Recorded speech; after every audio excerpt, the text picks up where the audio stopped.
Oh, here we are at the Royal Festival here on International Women's Day with Nick of Light, who's met this wild woman with green hair. You tell me, what's this magazine you've just made? Is this? It's called Femme. Road Fair? Yes. Road Fair. It's an extension of my Positive Empowerment workshop, which consists of a youth organisation called London Positive, which is part of the t-shirt that I'm wearing today.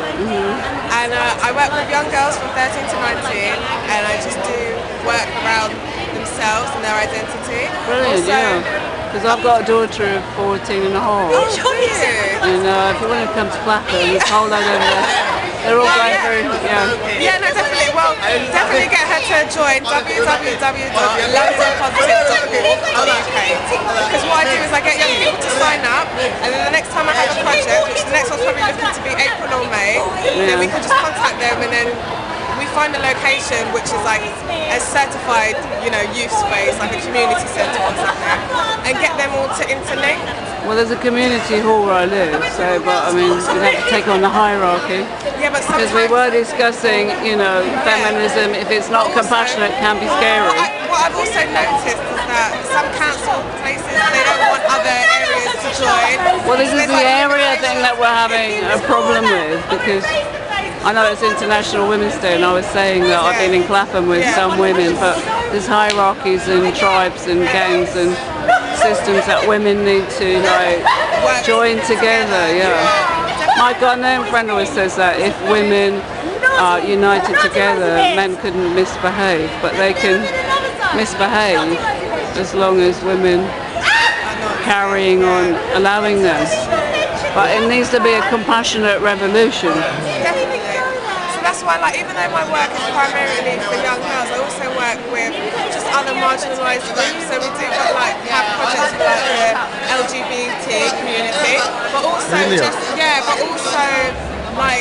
a lot of people that are just out of school, and just young people that are out of school, they're just giving up hope. Where a kid has misbehaved in school, so now they're not engaged in anything, they're out of work, and I just think also people with mental health issues, people don't care, what about them?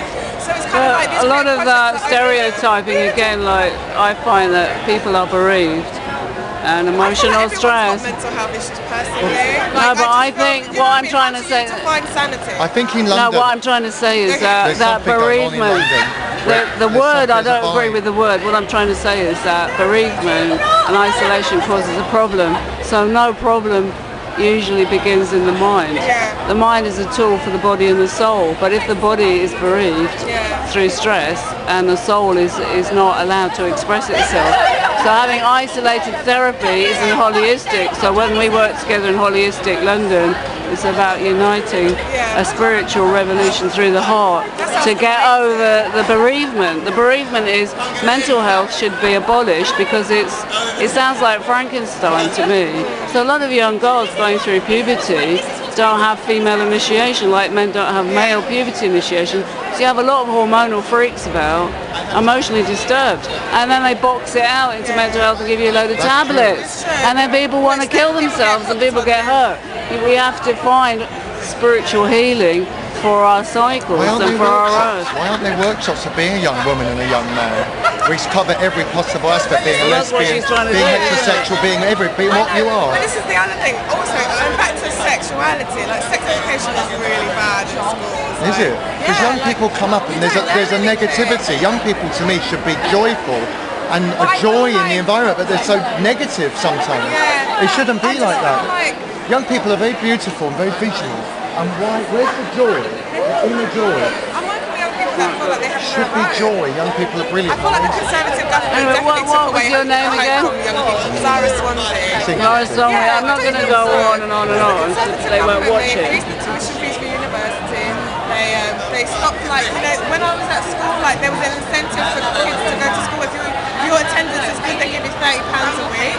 They stopped all of that. I just feel like young people literally feel like they have no hope. And young people are the future, so they need to feel like they can do stuff. You're right there. If they don't do anything, then that means there's no future. There's literally just going to be young people that are depressed and on medication. And there's to the get proof. Through the day. You're the proof of the outcome of what Conservative Party have done. What you've just said is what's caused. And the thing is, I thought it was so. When I first started the But it's atheistic. It's atheistic, and we need a spiritual revolution of the heart. That's what an Indian guru said. We need a revolution of the heart. We need to feel each other again. And you know, if we're like little minds who are freaking out, that doesn't work. So everyone I know who's been through the pharmaceutical, you know, mental health, haven't really got anywhere other than worse.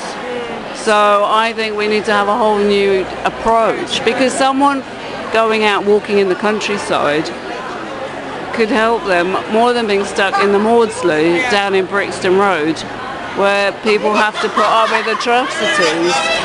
So you can have an atrocity and be given another atrocity. So if you're just naturally hormonal, why be terrified of hormones? It's like and we're becoming muppets, you know, to our own spirituality. Why aren't there networks for young women? Because people know that boys leave and men tend to go and do their own thing. Why aren't there workshops in every town where women can go that are really support each other, knowing that men have this worldwide pattern of moving on? See, and that needs to be addressed. Why to do that separately? Anyway, where can we find your magazine? Because I don't want to. I won't be able. .tumblr.com.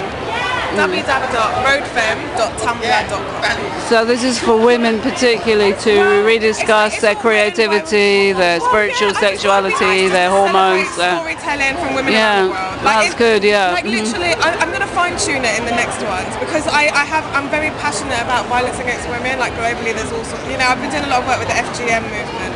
So just stuff like that, you know, female genital mutilation. So, like, just, you know, like, I feel like there are other serious issues, but for the first one... But men who have not been allowed to be free and passionate become violent. So, you know, the compassionate woman understands that people need healing, you know, because we need to get beyond the sort of sedation, control, or the oppressive atheist society where we send our men off to war, you know, and how jolly good it all is. I just don't believe in war at all. Well, no, nor do we. But anyway, it's been lovely meeting you.